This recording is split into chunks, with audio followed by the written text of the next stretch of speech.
제가 유럽에 갔을 때 호스텔의 대부분이 도미토리 룸으로 이루어져 있더라고요.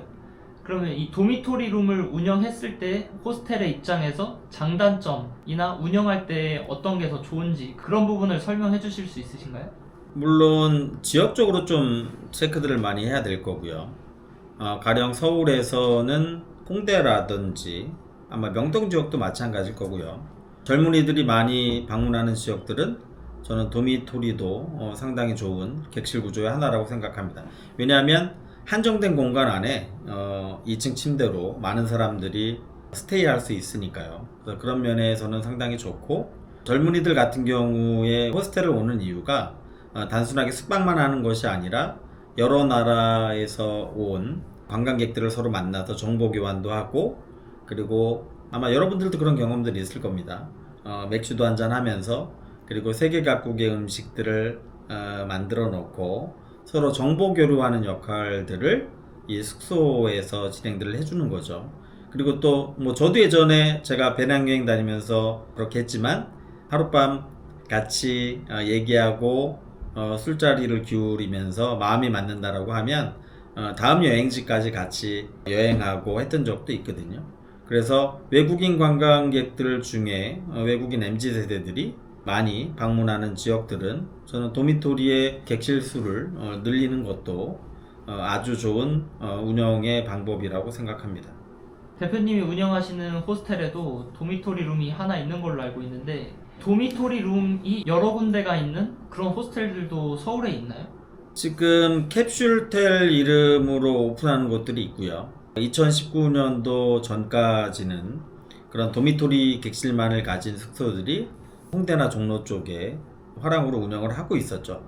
하지만 이제 좀 안타까운 점들이 코로나 기간을 거치면서 많이 없어졌고요. 그리고 그 후에도 외국인 관광객이 2,500만 명, 3,000만 명 많이 늘어나게 되면, 특히 도심권에서는 잠자리의 질이 조금 부족하더라도, 그러니까 도미토리가 가지고 있는 특성들이 있는데 가격이 저렴한 대신에 사실은 양질의 숙소는 아닙니다. 왜냐하면 어쨌든 전체 공간들이 오픈되어 있고요.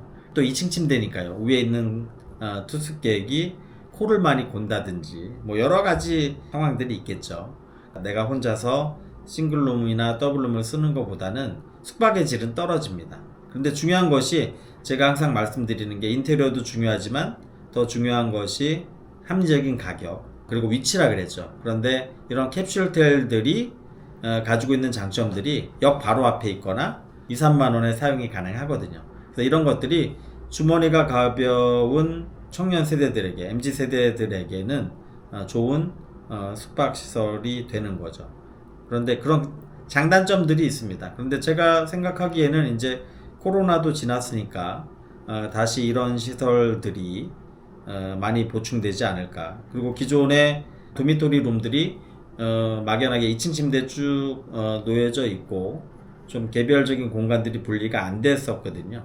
근데 이제 이런 것들을 좀 개량된 시설들이 나오고 있는 그런 실정입니다. 그래서 캡슐호텔 구조로 구획이 되고, 그 다음에 또 냉난방이나 공조 시설들이 개인실로 사용하기에 충분히 불편함이 없게 제공이 되고 있습니다. 그래서 앞으로 조금 시설이 개량된 이런 도미토리 룸들이 많이 공급되리라고 생각이 됩니다. 이 도미토리 룸을 운영하려면은 호스텔 인허가가 있어야 하나요? 그렇죠. 전체적인 틀에서는 제가 아까 설명드렸지만, 이게 일반 숙박업이 됐던 관광 숙박시설이 됐던 그 법규에 맞춰서 구획은 되고 인허가를 받아야 됩니다. 항상 외도민 말씀드리는데, 외국인 관광 도시 민박업 230제곱미터 70평 미만 안에서 도미토리 룸을 만드는 건 상관없습니다. 그 안에서 그냥 만드시면 돼요.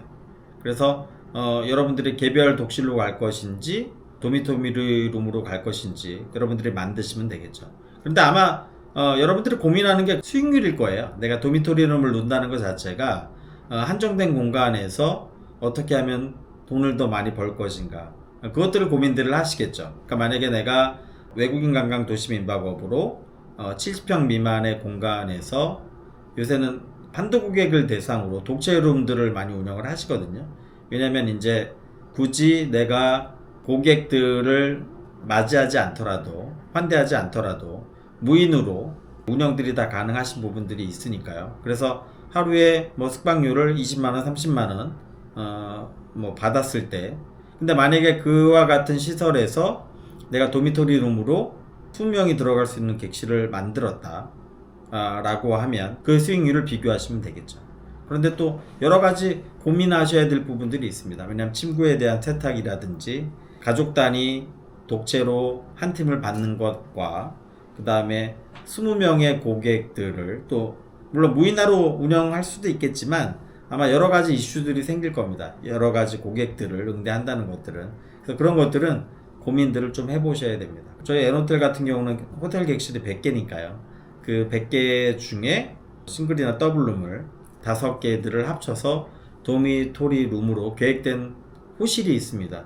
저희 같은 경우에야 객실들이 많다 보니까 직원들이 24시간 상주하고 있죠. 그래서 저희가 관리하는 데는 어렵지 않습니다. 그런데 만약에 에어비앤비처럼 객실 수가 한정돼 있다라고 하면 어떻게 운영하는 것이 효율적인가는 고민을 해보셔야 될 것 같습니다.